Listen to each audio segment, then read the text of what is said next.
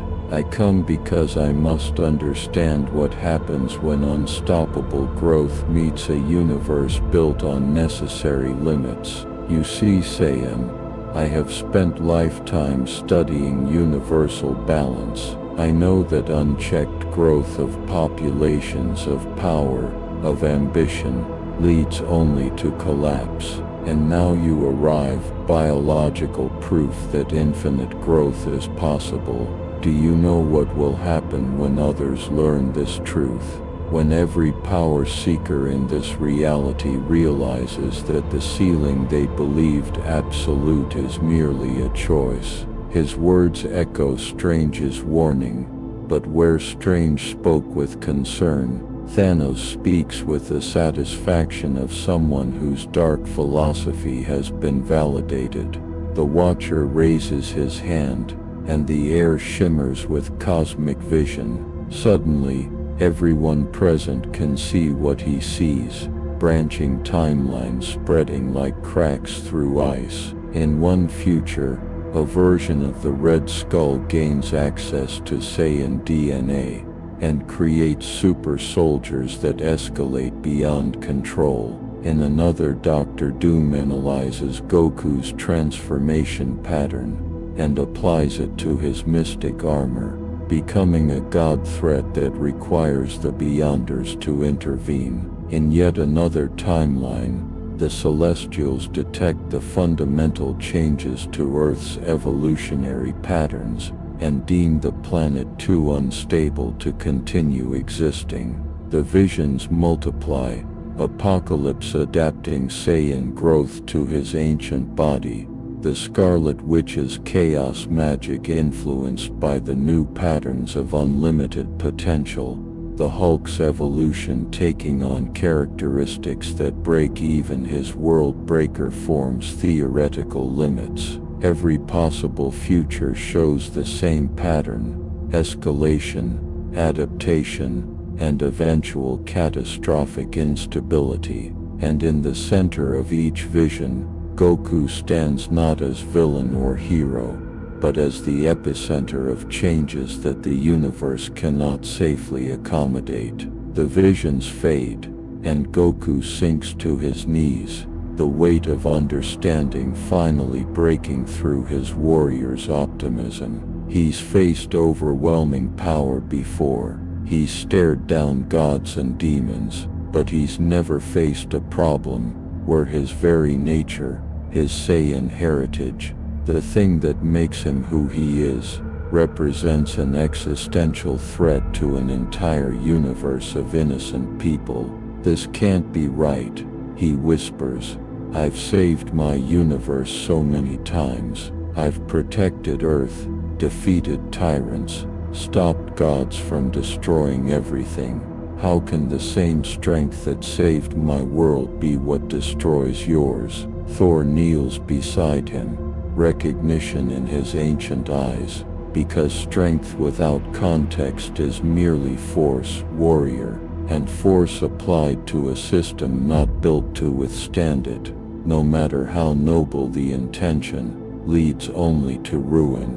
I have seen it across the 9 realms, the strongest kingdom, the mightiest warrior, the most powerful artifact, all have fallen when they refuse to recognize that some problems cannot be solved by becoming stronger. The silence that follows Thor's words is broken by a sound none of them expected: laughter. Not Goku's usual cheerful laughter, but something darker, more desperate. He stands slowly, wiping his eyes. "You know what's funny? In my universe, there was this angel named Whis who trained me. He always said my biggest weakness was that I treated everything like a game, like another challenge to overcome. I never really understood what he meant until now. Goku looks at his hands, at the power that flows through every cell of his body, the Saiyan potential that has saved his universe countless times.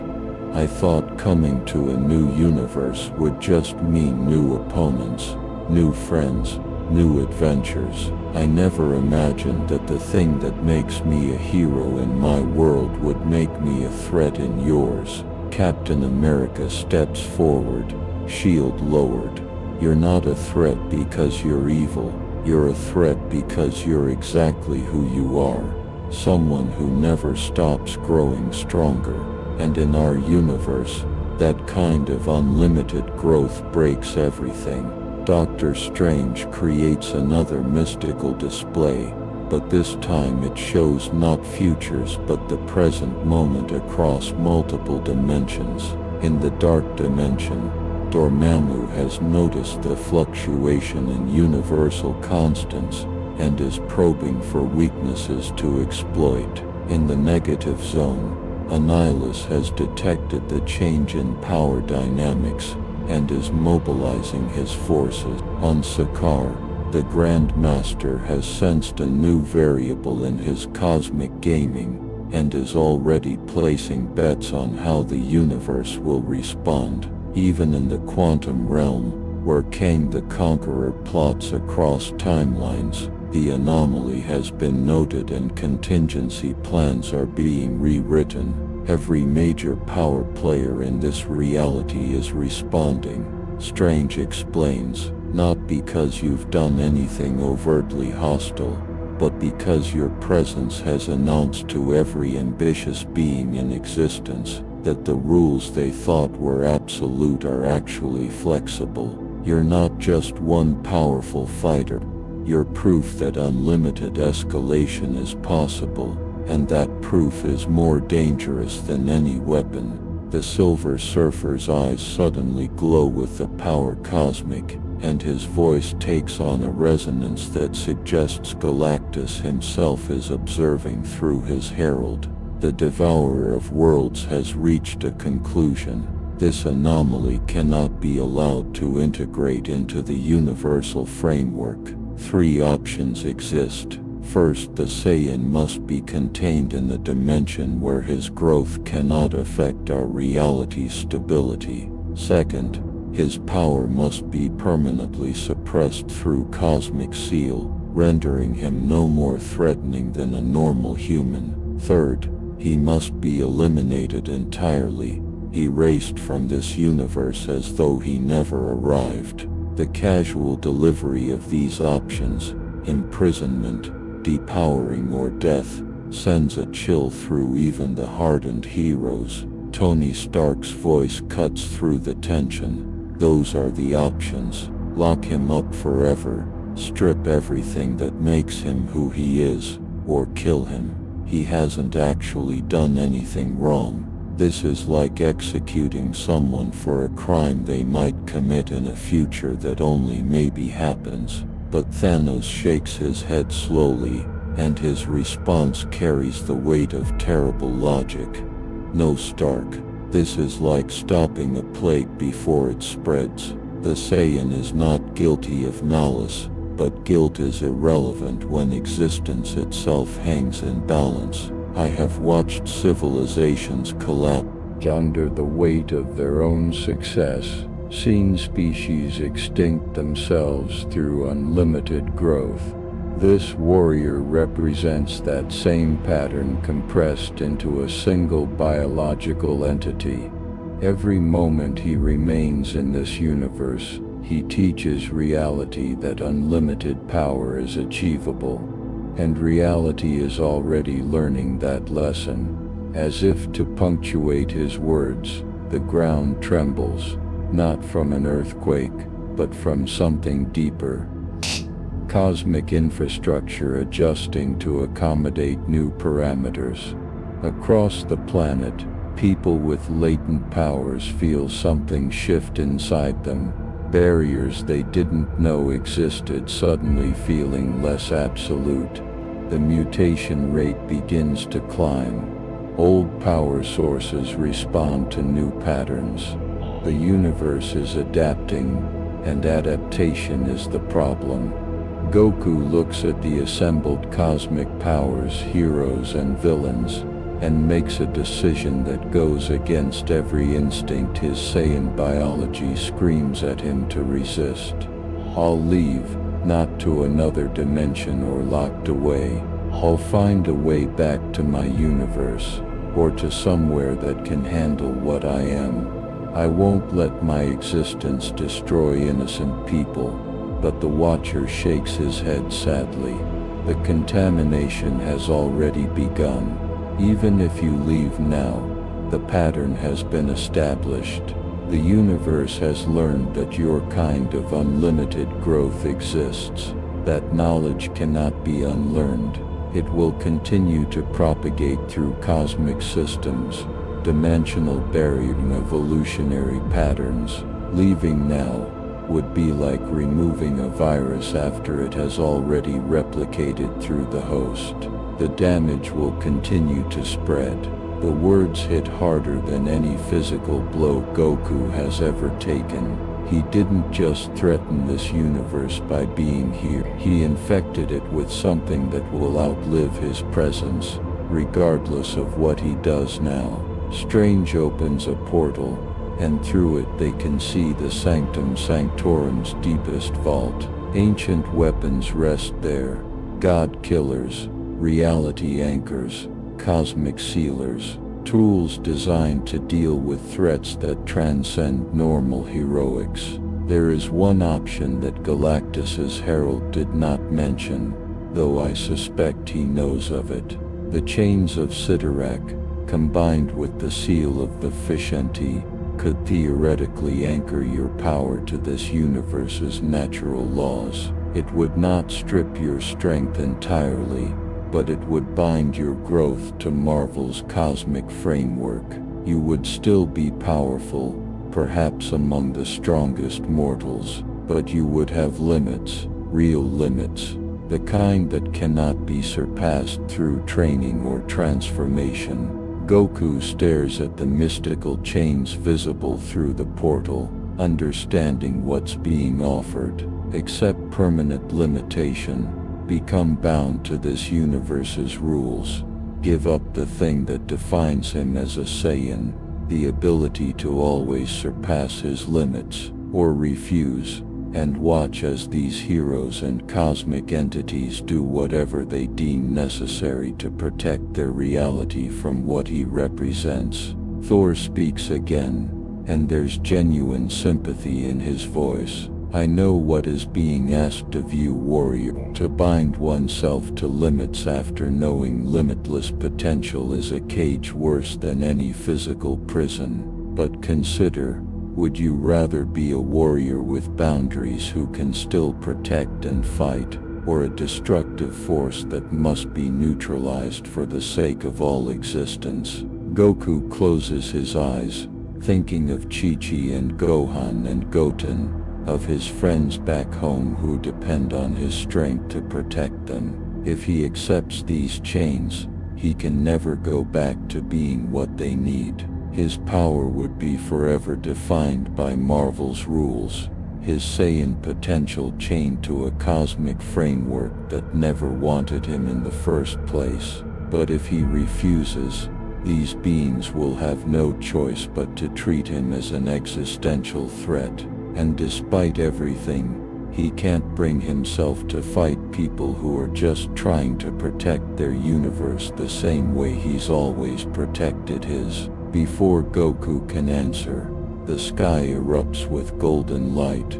The living tribunal descends, its three faces representing equity, necessity and vengeance turn toward the assembled gathering. Reality itself bends around this entity, the supreme judge of the Marvel multiverse, the being that maintains cosmic law across all dimensions. When it speaks, the words bypass ears and manifest directly in minds. I have observed this anomaly since its arrival. I have calculated the probability cascades, measured the contamination spread, and determined the necessary response. Its face of necessity turns toward Goku.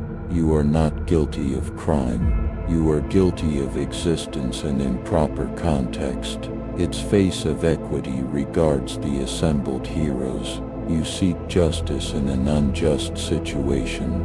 Power punished not for action but for potential. Its face of vengeance looks at nothing, seeing perhaps futures where action was not taken. Judgment is rendered. The Saiyan anomaly shall be bound to this universe's framework or removed from it entirely. No third option exists that maintains universal stability. The finality of that judgment hangs in the air like a death sentence. Goku has faced gods before, but the living tribunal is something beyond even that. It's the law of reality itself given form and consciousness. There is no fighting it, no surpassing it through training or transformation. This is the moment where unlimited potential meets absolute limitation, and one of them must yield. Goku opens his eyes, and there's a sadness there that even his enemies can recognize. All my life I've gotten stronger to protect people. That's what Saiyans do. We adapt, we overcome, we grow beyond our limits. But here, that same growth is what threatens everyone. He looks at Strange, at the mystical chains that represent a prison of limitation. If I accept those chains, can I ever remove them? If my universe needs me again, if my friends are in danger, will I be able to break free and help them? Strange's silence is answer enough. The chains would be permanent, absolute. Goku would be forever bound to Marvel's cosmic laws, his Saiyan nature suppressed beneath unbreakable mystical seals. The decision is torn from Goku's hands by an explosion that tears through the dimensional fabric itself. A rift opens in the sky above them, and through it pours energy that makes even the living tribunal's three faces turn sharply in recognition. Something from beyond Marvel's multiverse has detected the disturbance drawn by the cosmic restructuring that Goku's presence initiated. The entity that emerges defies description, not because it's incomprehensible, but because it exists as pure adaptive force, a being from a reality where unlimited escalation is the only law that matters. It sees Goku, recognizes a kindred pattern, and reaches out with appendages made of living evolution. The Watcher's voice carries genuine alarm for the first time. A cascade entity. They exist in the spaces between multiverses, drawn to realities undergoing fundamental transformation. This is what I warned of. Your presence has announced to forces beyond our cosmic framework that this universe is becoming compatible with unlimited growth patterns. The heroes respond instantly. Iron Man's most powerful repulsors fire. Thor calls down lightning that could shatter planets. The Silver Surfer channels the power cosmic in waves of destructive force. But the entity simply adapts its form, shifting to absorb and nullify each attack within seconds. It's doing what Goku does instinctively, growing stronger from every challenge, adapting to every threat, escalating without limit. Except this creature has no moral compass, no desire to protect or befriend. It's evolution without consciousness, growth without purpose, the terrible logical endpoint of what happens when unlimited potential has no restraint. Dr. Strange erects shields of eldritch energy, but they crack under pressure that increases exponentially with each passing moment. It's learning our power ceiling and surpassing it. Strange shouts. Every attack teaches it our limits, and it immediately exceeds them. This is exactly what I warned would happen. Unlimited escalation, encountering a system built on limited escalation. Goku watches the entity tear through Marvel's greatest defenders, and something inside him snaps, not into rage, but into terrible clarity. This is what they were afraid of. This is what his presence meant. Not that he himself would destroy the universe, but that he would teach it how destruction could escalate forever. The entity isn't even malicious, it's simply following the pattern that Goku's arrival established. Grow stronger, adapt faster, surpass every limit.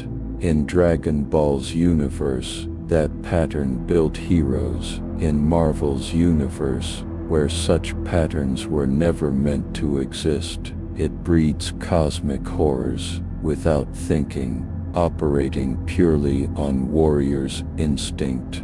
Goku transforms, not into Super Saiyan, but into Ultra Instinct, his body moving beyond thought, beyond limitation, acting on pure martial perfection.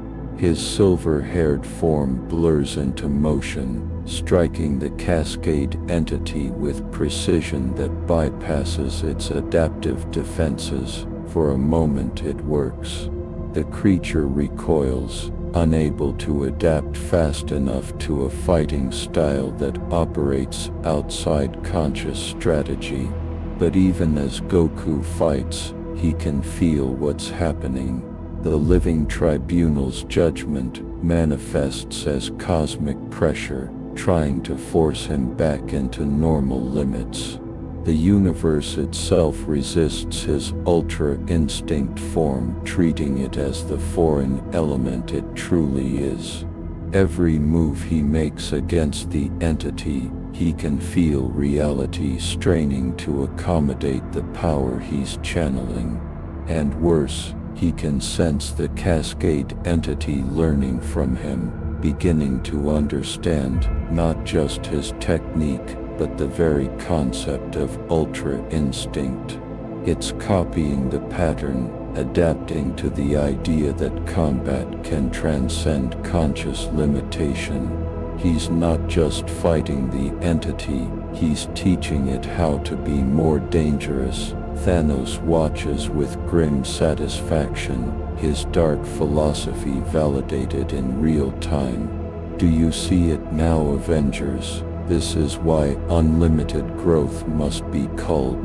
The Saiyan fights to protect you, but every moment he exists here, he makes threats like this entity more possible, more probable, more inevitable.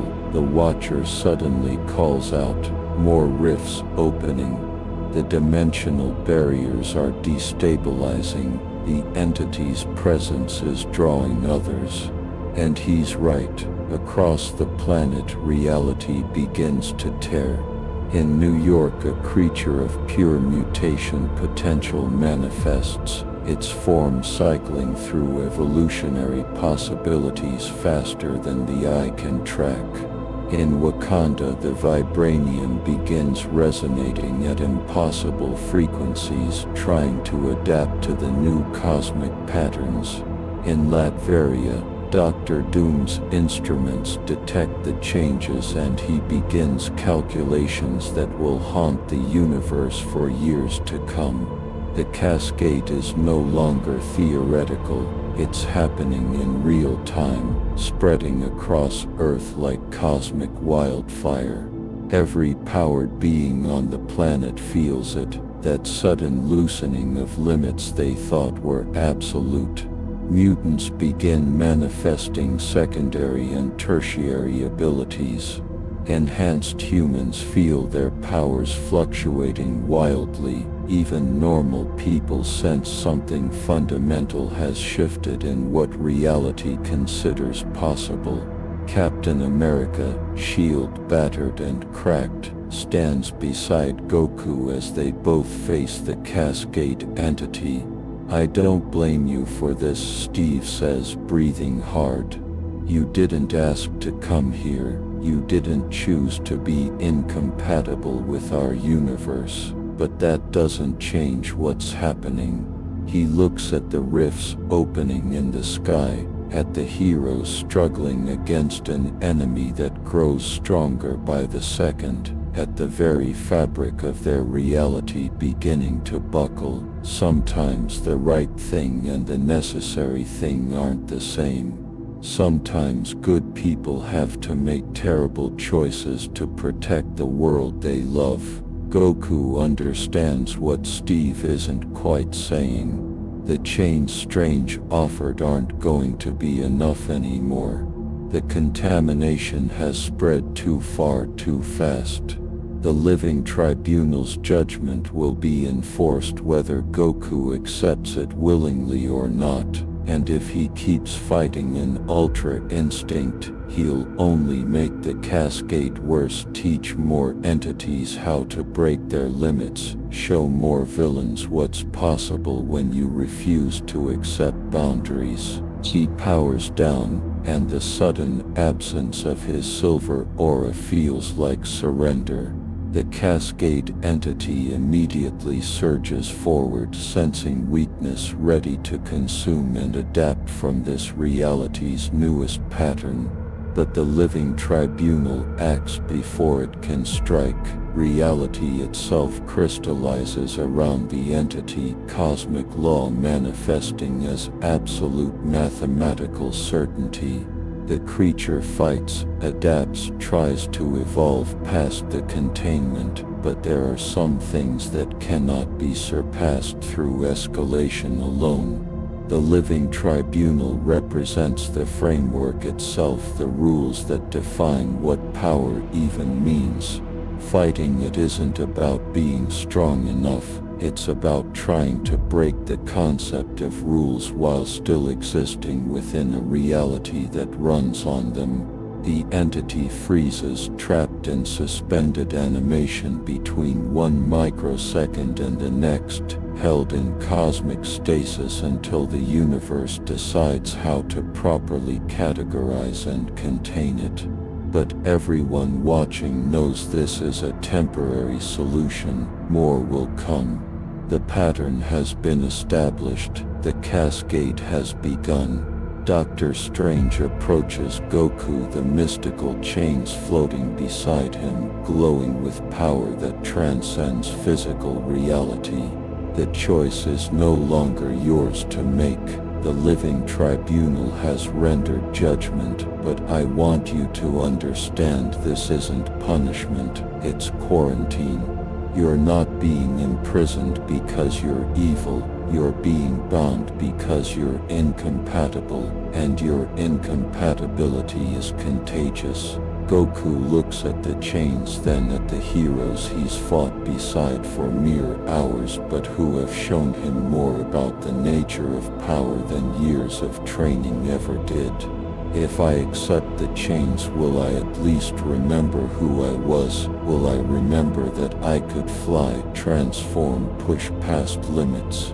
Strange nods slowly. You'll remember everything. That's the cruelty of it. You'll know what you were, what you could have been, and you'll feel the chains every moment, holding you back from the potential that defines your species. But you'll be alive. You'll be conscious, and you'll be contained. The alternative hangs unspoken in the air, the Living Tribunal's face of vengeance watching and waiting. If Goku refuses, there is no prison that can hold him long term, no seal that he couldn't eventually surpass through his nature. The only permanent solution would be complete erasure from this reality, removed so thoroughly that even the pattern he introduced would lose its template. Goku looks up at the Living Tribunal, at this being that represents everything his Saiyan nature was never designed to understand. Absolute limitation, permanent boundaries, cosmic law that cannot be exceeded, no matter how hard you train. and he makes the only choice that his heroic heart will allow, even knowing it means sacrificing everything that makes him who he is. "Do it," he says quietly. "Put the chains on me. If it stops the cascade, if it protects this universe from what I represent, then bind me to your rules. I'd rather be a limited hero than an unlimited threat." The words taste like ash, like defeat deeper than any battle loss. But they're the right words, the necessary words, the words a true hero says when strength isn't enough. The chains of Sidorak manifest in Strange's hands, glowing with crimson energy that predates human civilization. These are not mere restraints, they're fundamental limitations given physical form, forged by entities that understood the danger of unlimited power long before Earth had life. Doctor Strange begins the incantation, his voice carrying words in languages that reality itself recognizes as binding law.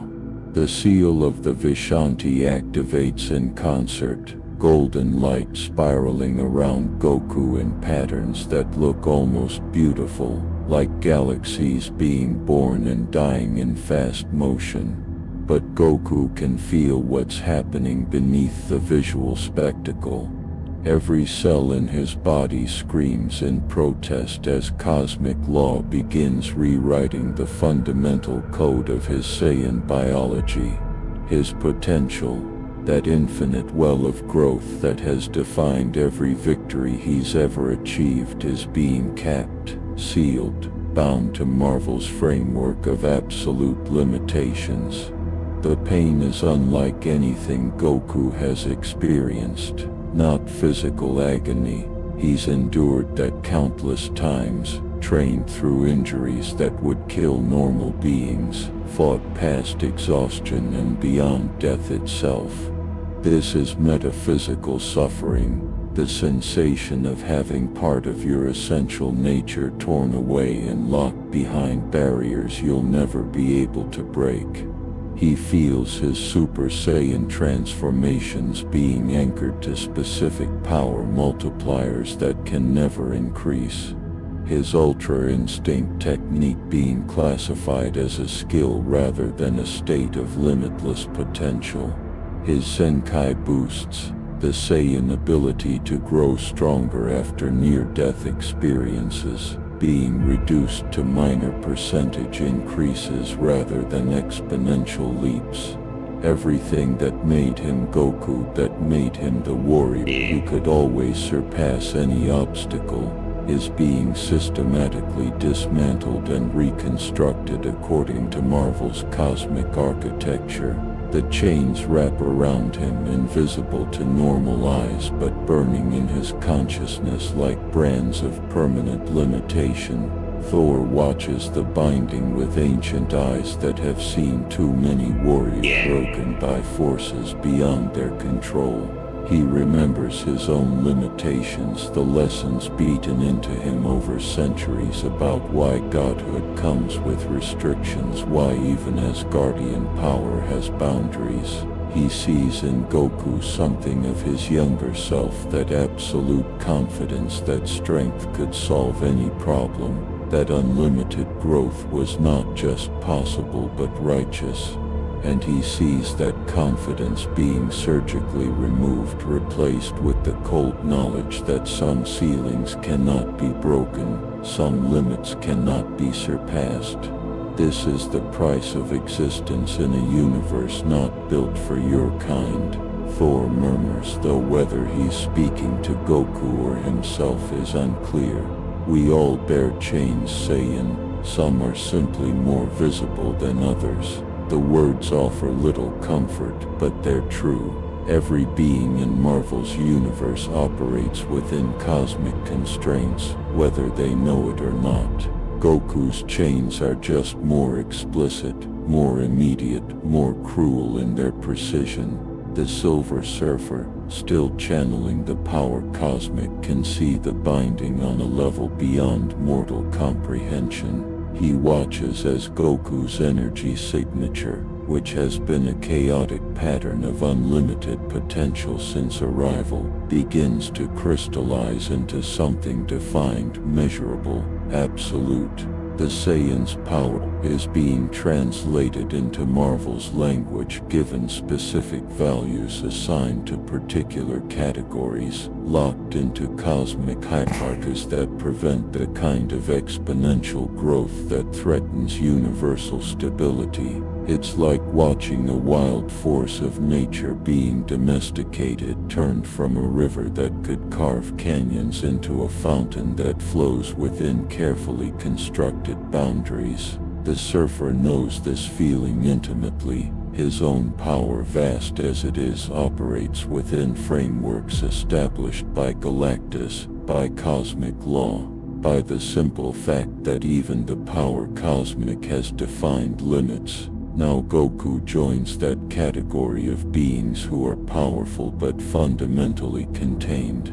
The Watcher records everything with his impassive gaze, adding this moment to the infinite library of universal history he maintains. He knows this scene will be studied by cosmic entities for eons to come, the moment when a Saiyan's unlimited potential met absolute cosmic law, and lost. But Owatu also sees something the others might miss. The binding is working, yes. Goku's power is being successfully anchored to Marvel's framework, but the contamination he introduced doesn't simply disappear. The pattern of unlimited growth has already spread through the universe's collective unconscious, touching every being with power and whispering to them that the ceilings they accepted as absolute are merely conventions. Dr. Doom sits in his castle, analyzing data that suggests biological limitations can be rewritten. The High Evolutionary examines genetic patterns that shouldn't be possible according to established science. Even Reed Richards, with his brilliant mind, begins calculating whether cosmic constants are as constant as previously believed.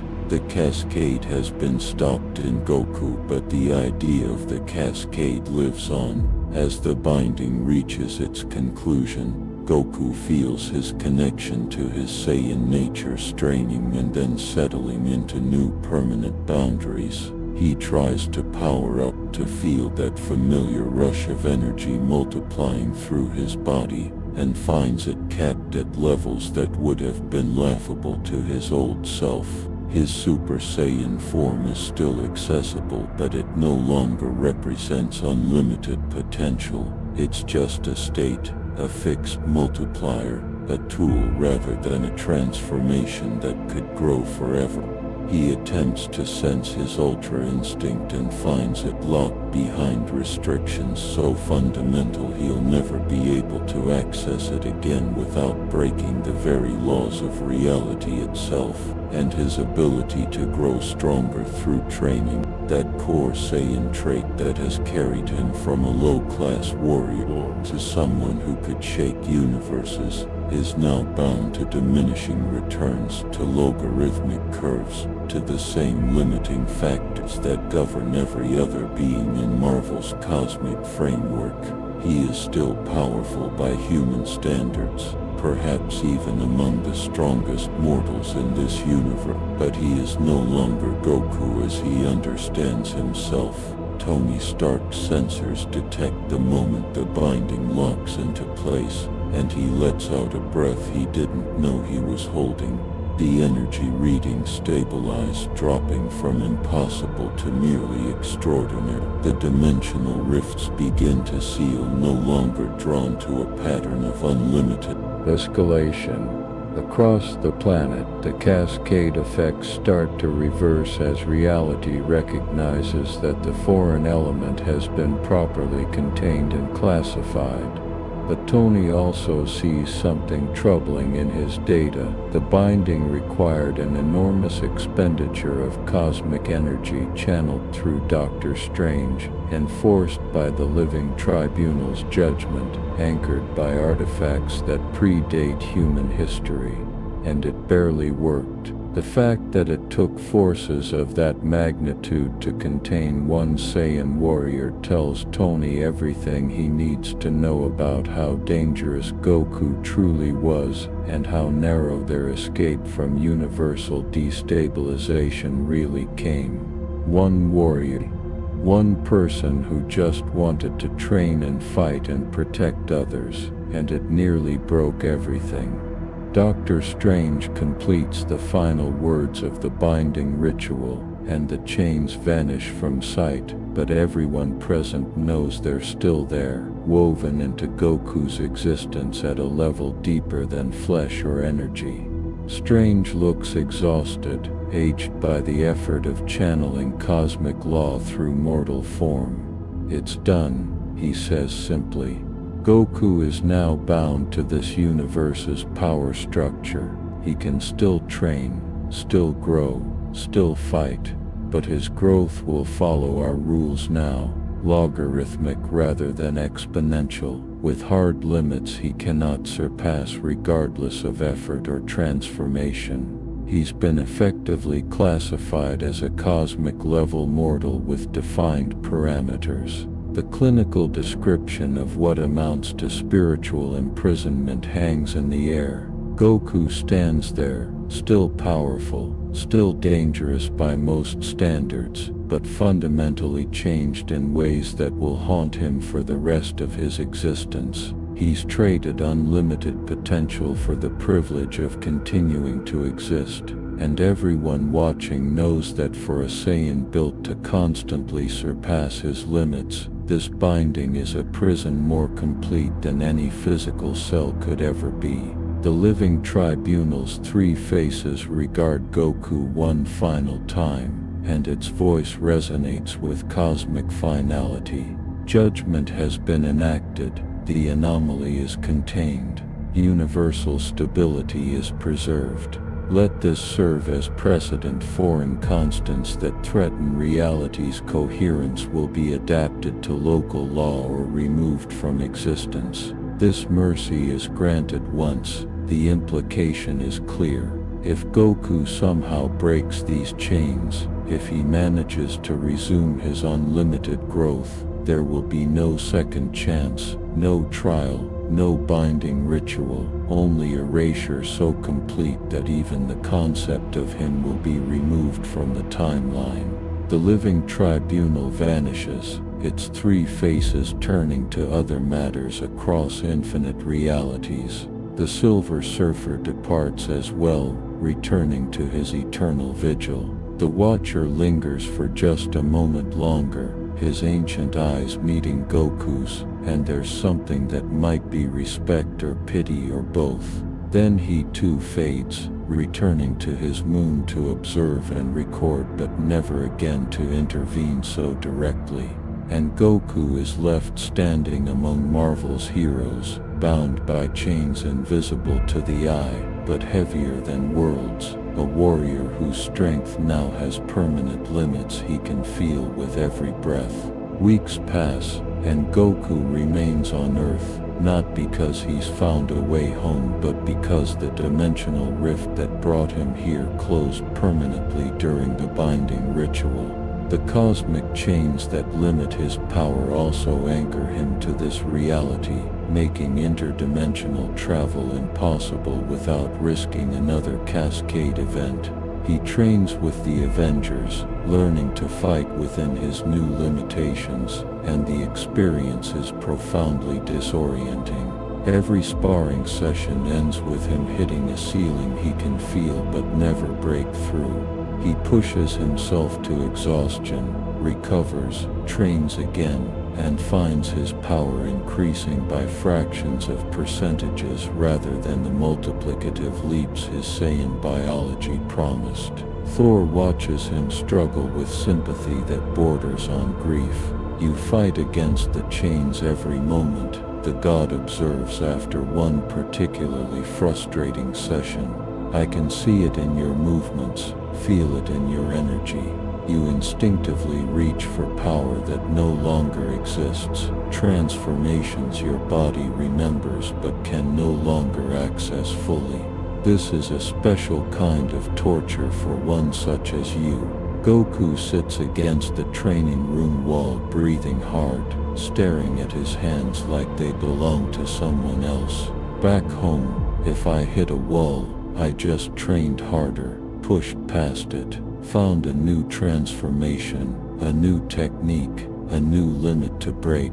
That's what being a Saiyan means: always growing, always adapting, always surpassing yesterday's impossible. But here, he clenches his fists, and they both feel and see it, the chains activating, cosmic energy flaring to prevent his power from exceeding its designated parameters. Here, I can feel exactly how strong I'm allowed to be. It's like fighting with weights that get heavier the harder I try to push. Not weights I can train to overcome, but weights that fundamentally redefine what trying harder even means. Captain America enters the training room, having overheard the conversation. I can't pretend to understand what you're going through, but I know something about being limited, about having to work within constraints instead of breaking through them. Maybe that's what you need to learn now. Not how to be unlimited, but how to be effective within limits. But effectiveness within limits is a concept Goku's entire existence has been built to reject.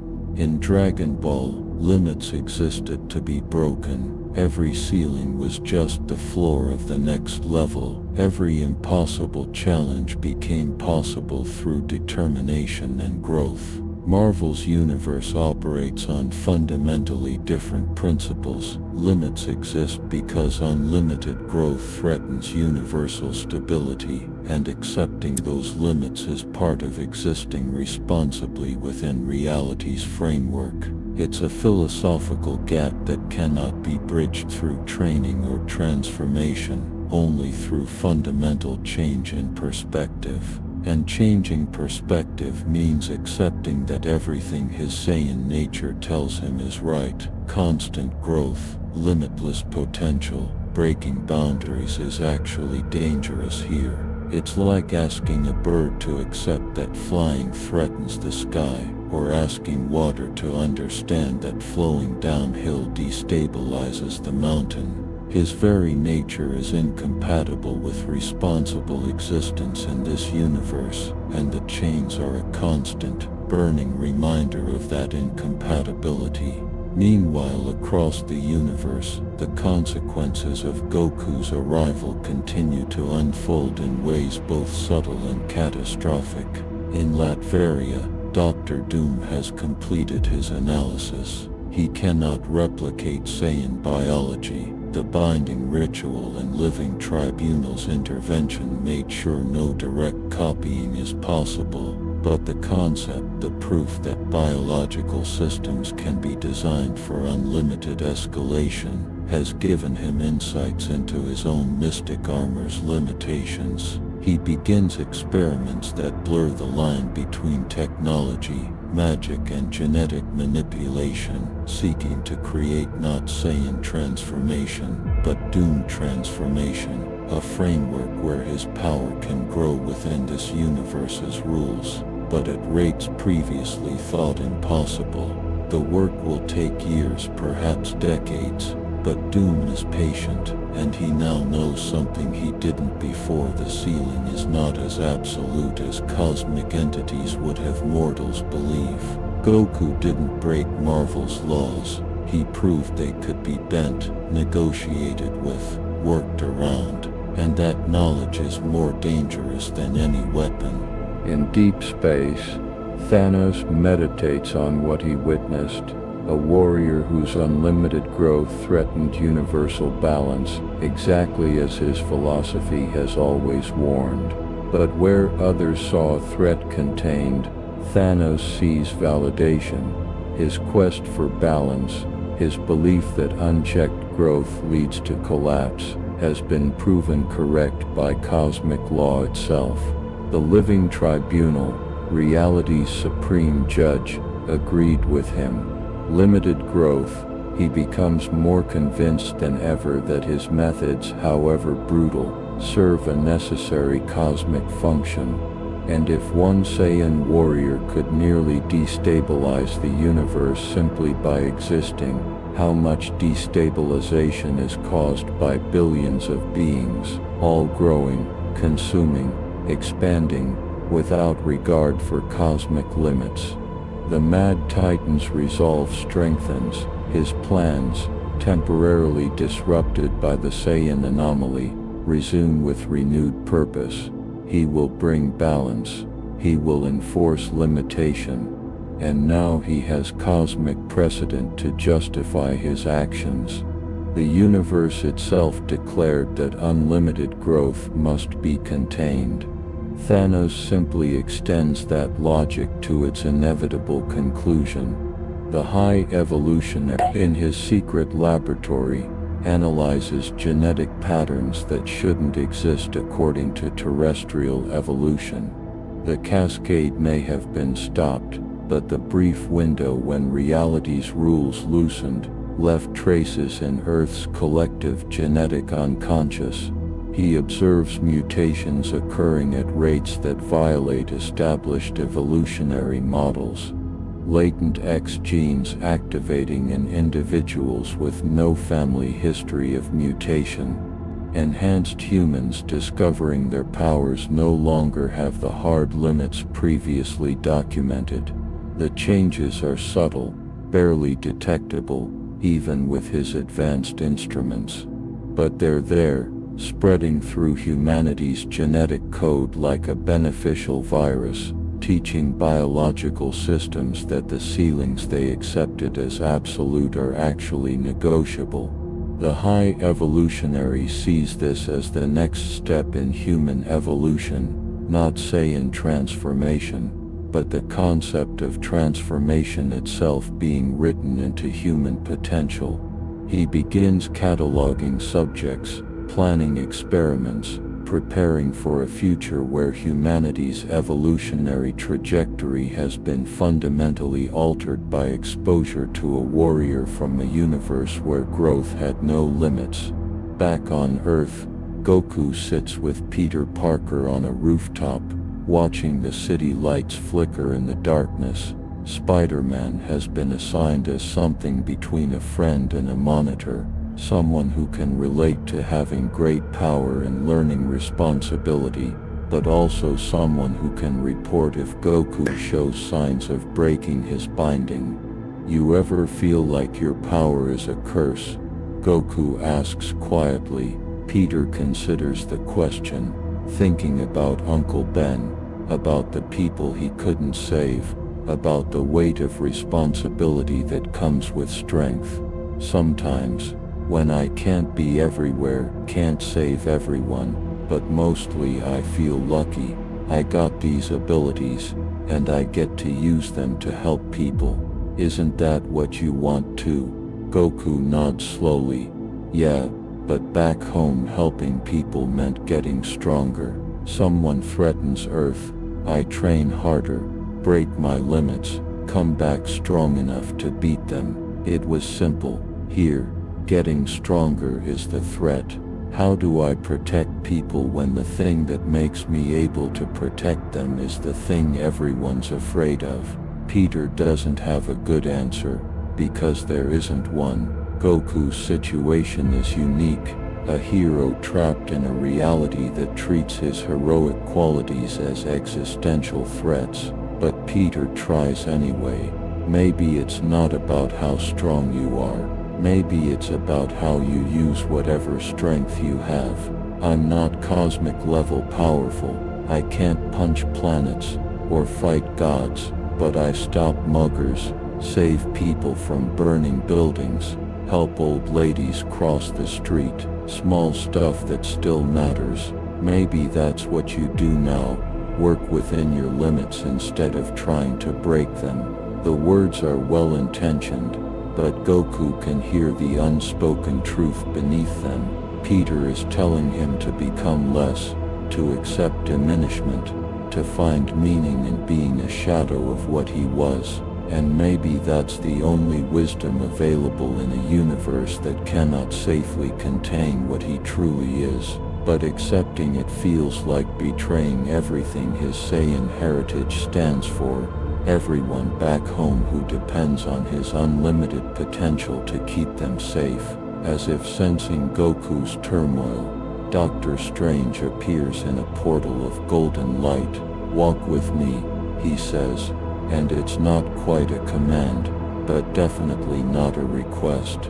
They step through the portal into the mirror dimension, where Strange can speak freely without worry of surveillance or interference. "I need you to understand something," Strange begins, his voice carrying weight beyond his words.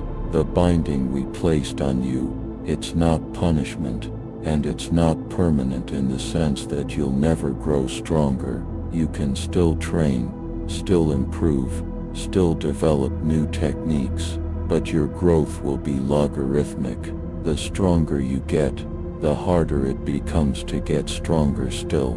Eventually you'll hit an asymptotic limit, a ceiling you can approach forever, but never quite reach. This isn't cruelty.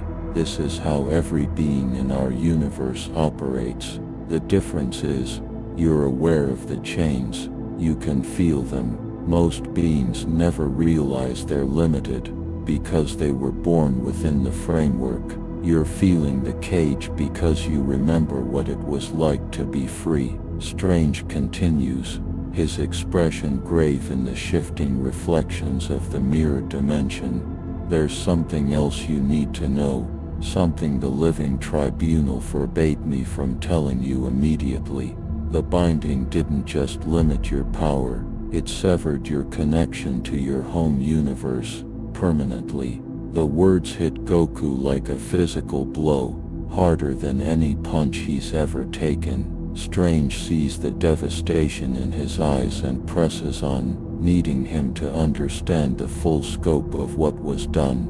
The dimensional rift that brought you here was already closing naturally, but the binding ritual accelerated and sealed that closure to prevent any future contamination between realities. You cannot go home, not through dimensional travel, not through cosmic intervention, not through any means available in this universe. The chains that limit your power also anchor you here, make you fundamentally part of Marvel's cosmic framework.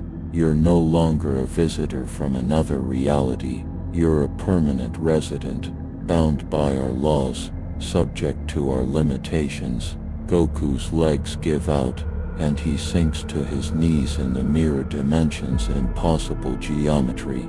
Chi-Chi, Gohan, Goten, Piccolo, Vegeta, Bulma, Master Roshi, Krillin, all his friends, his family, everyone he's ever fought to protect, he'll never see them again.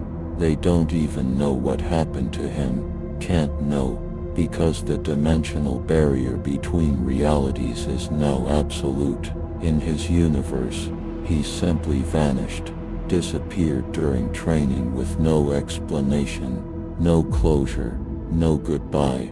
They might search for years, might use the Dragon Balls to wish for his return, but the wishes will fail because he's not dead or captured or lost. He's been fundamentally removed from their reality's framework and integrated into another. The Dragon Balls can't undo what cosmic law has decreed. Strange gives him a moment, then speaks again with surprising gentleness. "I'm sorry, truly, but the alternative was complete erasure. At least this way, you still exist. You still have consciousness, identity, purpose. It's just in a universe that requires you to be less than you were." The cruelty of that choice settles over Goku like a burial shroud. Exist as a shadow of yourself, forever cut off from everyone you love, or be erased so completely that even the memory of you becomes unstable. The living tribunal didn't offer mercy, it offered the illusion of choice between two different kinds of death. Goku stands slowly, and Strange can see something breaking in him, that core optimism that has carried the Saiyan through every impossible battle finally cracking under the weight of permanent loss. "They'll think I abandoned them," Goku says quietly. "My family will think I chose to leave, or that I got myself killed doing something reckless. Gohan will have to grow up without his father again. Chi-Chi will be alone. Goten will barely remember me." The personal cost of cosmic law made brutally explicit, not just power lost, but everything that made that power meaningful. Purpose without context, strength without the people you were strong for. Strange opens another portal, and through it, Goku can see Earth from orbit, not his Earth, but the one he's now permanently bound to. This is your world now. These are the people you can protect, the friends you can make, the life you can build. It won't be the life you had. It can't be, but it's the only life available to you now. Goku stares at the blue marble of Earth 616, so similar to his own world yet fundamentally different in ways that go beyond geography or history. This Earth has different rules, different heroes, different threats, and it has him, trapped here like a transplanted organ that the body grudgingly accepts but never quite integrates naturally. "What if they need me?" Goku asks, voice breaking. "What if Frieza comes back, or some new threat appears that Gohan and Vegeta can't handle alone? What if my universe needs its defender, and I'm here, chained and useless?" Strange has no answer that won't make it worse, so he offers only truth. "Then they'll have to become strong enough without you. Just as this universe had to adapt to containing you." Months pass, and Goku becomes a fixture among Earth's heroes, but never quite one of them. He fights alongside the Avengers when cosmic threats emerge, his chained power still formidable enough to matter in most conflicts. But there's a distance in his eyes now, a sadness that never quite fades even when he smiles. The other heroes notice but don't know how to address it. How do you comfort someone whose very existence is a cosmic compromise, who was given the choice between limited life and complete non-existence? Tony Stark tries to connect through technology, showing Goku wonders of engineering that his universe never developed. Bruce Banner attempts bonding over the burden of dangerous power that must be constantly controlled. Natasha offers the perspective of someone who remade themselves after losing their original identity, but nothing quite bridges the gap between their experiences and Goku's situation. They were all born into this universe's limitations. Goku had unlimited potential surgically removed and replaced with cosmic chains he can feel tightening every time he tries to grow stronger. The real tragedy reveals itself slowly, in small moments that accumulate into devastating pattern.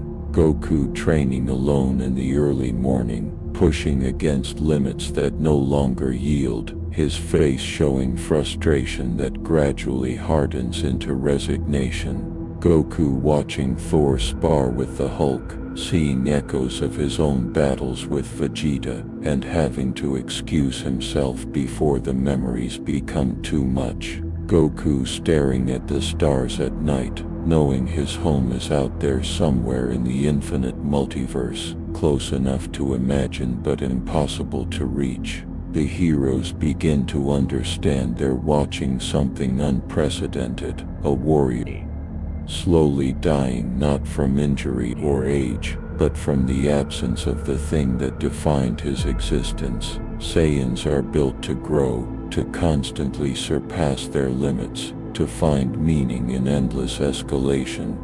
Goku is a Saiyan who can no longer do any of those things. He's functionally immortal due to the binding ritual's effects, which means he'll spend eternity hitting the same ceiling over and over, forever reaching for potential that was stolen from him by cosmic necessity. And then the first major threat emerges that tests his new limitations. Galactus arrives in the solar system, drawn by Earth's unique position in the cosmic food chain. The Avengers assemble, cosmic heroes gather, and the Silver Surfer warns that the Devourer's hunger is absolute this time. No negotiation, no last-minute reprieves. Earth must be consumed or the universe's energy balance will collapse. Goku joins the battle without hesitation, transforming into Super Saiyan, despite knowing it's a pale shadow of what the form once meant. He flies toward the cosmic giant, ki blasts erupting from his palms, and Galactus barely notices. The entity that casually consumes worlds regards this changed Saiyan with something approaching pity. You once threatened universal stability through unlimited growth. Galactus's voice resonates across dimensions. Now you are contained, diminished, made safe. This is necessary, this is proper, but I sense your suffering, small warrior. You rage against limitation while drowning in an ocean of it. There is no triumph in your future, only endless confrontation with ceilings you cannot break. The words are not cruel. Galactus lacks the capacity for cruelty in the human sense, but they're devastatingly accurate, spoken by an entity that has existed since the birth of the universe and understands cosmic law intimately. Goku pours everything into his attacks, knowing they're insufficient, but unable to stop trying. This is what he is, a warrior who fights impossible odds, who never gives up, who pushes beyond limits to protect others. Except now, pushing beyond limits is impossible by fundamental cosmic decree. He can approach his maximum power asymptotically, forever getting infinitesimally closer, but never exceeding it. And against a being like Galactus, that maximum is barely noticeable. The other heroes fight alongside him, Thor channeling godly lightning, Iron Man in his most advanced armor, the Fantastic Four deploying their ultimate weapons, but they're all thinking the same thing. In another universe, another timeline, this Saiyan warrior could have made the difference, could have transformed, grown stronger mid-battle, found that extra level needed to tip the scales. Here, he's just another powerful hero doing his best against an impossible opponent. Reed Richards, brilliant as always, finds the solution, not through strength but through strategy, negotiation, and cosmic bargaining that convinces Galactus to spare Earth in exchange for information about energy sources elsewhere in the galaxy. The world is saved, the heroes celebrate, but Goku sits alone on a destroyed building's remains, staring at his hands. He didn't save the day. His power, everything he sacrificed his nature to contain, wasn't the deciding factor. Intelligence won where strength couldn't. Strategy succeeded where power failed. And for a Saiyan warrior, whose entire identity is built on the idea that sufficient strength can overcome any challenge, this lesson cuts deeper than any physical wound. He's trapped in a universe where his core philosophy, get stronger, train harder, break limits, is not just ineffective but actively dangerous, where the very thing that made him a hero in his own reality makes him a liability here. And he'll spend eternity bound by chains he can never break, being constantly reminded that who he is and what this universe needs him to be are fundamentally incompatible. Years pass in the Marvel Universe, though for Goku they feel like centuries. The binding side effect of extended lifespan means he ages slower now, his Saiyan biology forced to conform to the same patterns as Marvel's long-lived heroes. He becomes a legend among Earth's defenders, the warrior from another reality, immensely powerful yet perpetually restrained, forever reaching for heights he can never achieve. New heroes emerge who've never known him as anything but this limited version, and to them, his strength seems incredible. They watch him spar with Thor and hold his own, see him stand against cosmic threats and survive, witness his techniques and marvel at his skill, but Goku feels their admiration like sand through his fingers, respect for what he is now, ignorance of what he once was. They praise him for being strong within the system, never understanding that he was designed to break systems, not operate within them. Dr. Strange visits him sometimes in the quiet hours, the only person who truly understands the weight of what was done. "You've adapted better than I expected," Strange says one evening as they stand on the Sanctum's balcony, watching New York's lights blur into artificial constellations. Most beings subjected to that level of cosmic binding would have broken mentally within months. "You've survived years." Goku doesn't respond immediately, and when he does, his voice carries a weariness that no amount of rest can cure. "I haven't adapted, Strange. I've just stopped fighting it. There's a difference. Adaptation means accepting your new limits and finding peace with them. What I've done is more like drowning quietly instead of thrashing. The chains are still there. I still feel them every single day. I've just learned to stop screaming about it." Strange has no comfort to offer because Goku is right. What they did to him wasn't rehabilitation or integration. It was cosmic lobotomy performed with precision and necessity, removing the part of him that made him dangerous while leaving enough intact to be useful. One day, a rift opens in the sky, not to Goku's universe, but to another reality entirely. Through it steps an alternate version of Thor, one from a timeline where Asgard fell and the gods became refugees scattered across dimensions. This Thor carries warnings of incursion events, of multiverses colliding, of reality wars that threaten all existence, and he brings news that makes Goku's heart stop. In some adjacent realities, battles are occurring that require warriors of unlimited potential. Universes are calling for champions who can escalate beyond any threat, who can grow stronger infinitely, who embody the very concept of surpassing limits. In those realities, warriors like Goku aren't threats, they're necessity, the only defense against threats that themselves have no ceiling. The alternate Thor doesn't say it directly, but the implication is crushing. In the multiverse's infinite variations, there are countless realities where what Goku is would be celebrated, needed, essential. He just happened to land in one of the few universes where his nature represents an existential threat. The knowledge breaks something fundamental in Goku that the binding never quite managed to destroy. He's not just trapped in a universe incompatible with his nature. He's trapped in the wrong universe entirely. Somewhere out there in the infinite multiverse, his family probably still exists in some form. Somewhere out there, his friends are fighting battles that he was built to help them win. And somewhere out there, there are realities where unlimited growth isn't a curse but a calling, where Saiyans would be celebrated as ultimate defenders, rather than cosmic hazards that must be neutralized.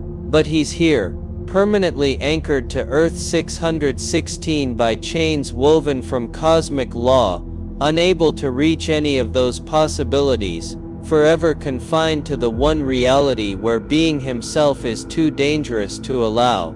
The cosmic joke isn't that he's weak, it's that he's the right warrior in the wrong universe, and there's no way to correct that fundamental mismatch. Peter Parker finds him on a rooftop later that night, sitting in the same position he's been in for hours, staring at stars he'll never reach. "Everyone's worried about you," Peter says carefully. "You missed training.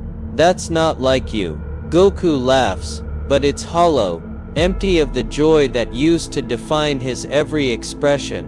"What's the point, Peter? I train and I hit my ceiling. Every single time. I can feel it up there, this absolute limit I can approach but never exceed.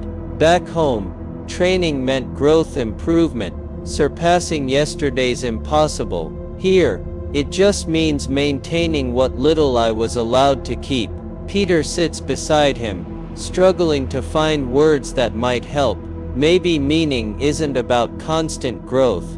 Maybe it's about what you do with the strength you have, however limited. You've saved thousands of lives since you got here. That has to count for something. But Goku shakes his head slowly. "I didn't save them because I wanted to be a hero. I saved them because that's what I do. It's wired into me. But every time I fight now, I'm reminded that I'm just going through the motions. The chains make sure I never feel that rush of breaking through, of surpassing my limits, of becoming more than I was. I'm trapped in a loop of eternal adequacy, forever strong enough but never stronger." The final crushing irony reveals itself when Thanos makes his move, assembling the Infinity Stones in a gambit to remake the universe according to his philosophy of necessary limitation. The Mad Titan's logic has evolved since encountering Goku. If one warrior's unlimited growth threatened reality's stability, what about all growth everywhere? He plans to use the stones to impose cosmic chains on existence itself, limiting not just individuals but entire civilizations, capping evolutionary potential across all species, ensuring that nothing can ever grow powerful enough to threaten universal balance. It's Goku's binding extended to all of creation, and Thanos justifies it by pointing to the living tribunal's judgment. "Cosmic law agreed with me," Thanos declares to the assembled heroes. "The Saiyan proved that unlimited growth must be contained. I merely extend that wisdom to its logical conclusion. All growth will be limited, all potential will be capped, and the universe will finally know true balance." The heroes realize with horror that Goku's arrival and subsequent binding provided philosophical ammunition for the Mad Titan's most ambitious scheme yet. The battle that follows is desperate, brutal, and ultimately decided by narrow margins that have nothing to do with overwhelming power. Tony Stark's intelligence, Doctor Strange's strategic thinking, the combined efforts of 100 heroes working within their limits to overcome a threat that sought to impose limits on all existence. They win not through escalation, but through coordination, through accepting their boundaries and working within them collectively. Goku fights alongside them, and he's crucial to the victory. His chained power, still formidable enough to matter. But as the dust settles and the Infinity Stones are scattered once more, he can't shake the knowledge that his very existence provided the ideological foundation for Thanos' plan. The cascade didn't just risk physical reality collapse, it infected the philosophical framework of the universe, teaching villains that unlimited potential must be feared and contained. His arrival made heroes question what power should be allowed, made villains justify limitation as cosmic necessity. The pattern he introduced continues to ripple outward years later, and he's beginning to suspect it will never fully stop. In the aftermath, Captain America finds Goku standing alone in the ruins of the battlefield. "You did good out there. We couldn't have won without you." Goku accepts the words with a nod but no satisfaction. Steve continues, sensing what needs to be said. "I've been thinking about your situation, about what it means to fight when you know you can't become stronger, when you've hit your absolute ceiling and there's nowhere left to go. And I realized that's been my life since I got the serum. I'm as strong as I'll ever be. No transformations, no power-ups, no breaking limits, just me at my peak, forever. And you know what I learned? Meaning doesn't come from becoming stronger. It comes from what you choose to do with the strength you have, however limited it might be." Goku wants to believe him, wants to find peace in that philosophy. But Steve Rogers was born human, given power artificially, and taught to work within systems. Goku is a Saiyan, born with biological imperative to constantly exceed limits, now forced to pretend that imperative doesn't exist. It's not the same, and pretending otherwise doesn't make the chains weigh any less. The script ends not with resolution, but with acceptance of irresolution. Goku remains on Earth 616, fighting alongside heroes who will never fully understand what was taken from him, protecting a universe that required him to sacrifice everything that made him who he was. The chains never loosen, his power never grows beyond its imposed ceiling. He'll never see his family again, never return to a universe where his nature was strength rather than threat, never feel the rush of surpassing his limits that defined every victory he ever achieved. But he continues anyway, because that's what heroes do. They fight even when fighting feels meaningless. They protect even when protection requires becoming less than they were. They endure, even when endurance is all they have left. In a universe built on consequences, the strongest warrior became the loneliest prisoner, not locked in a cell, but chained to an existence that can never fulfill the purpose his biology screams for. And somewhere out there in the infinite multiverse, In realities where his arrival would have been celebrated rather than feared, other versions of Goku continue to grow, transform, and surpass every limit. But this Goku, the one who landed on Earth 616, will spend eternity knowing that unlimited potential and responsible existence are sometimes mutually exclusive. And he'll carry that knowledge like a second set of chains, heavier than cosmic law, more permanent than any binding ritual. Because in the universe built on consequences, being the strongest warrior means nothing if your strength itself is the consequence everyone fears most. And that's the truth about crossovers that nobody wants to admit. Sometimes the hero from one universe is the threat in another, not because they're evil, but because the rules are fundamentally incompatible. Goku's unlimited potential, the thing that makes him the ultimate defender in Dragon Ball, becomes a cosmic hazard in Marvel's carefully balanced reality. He didn't choose to be dangerous, he was just born in the wrong universe.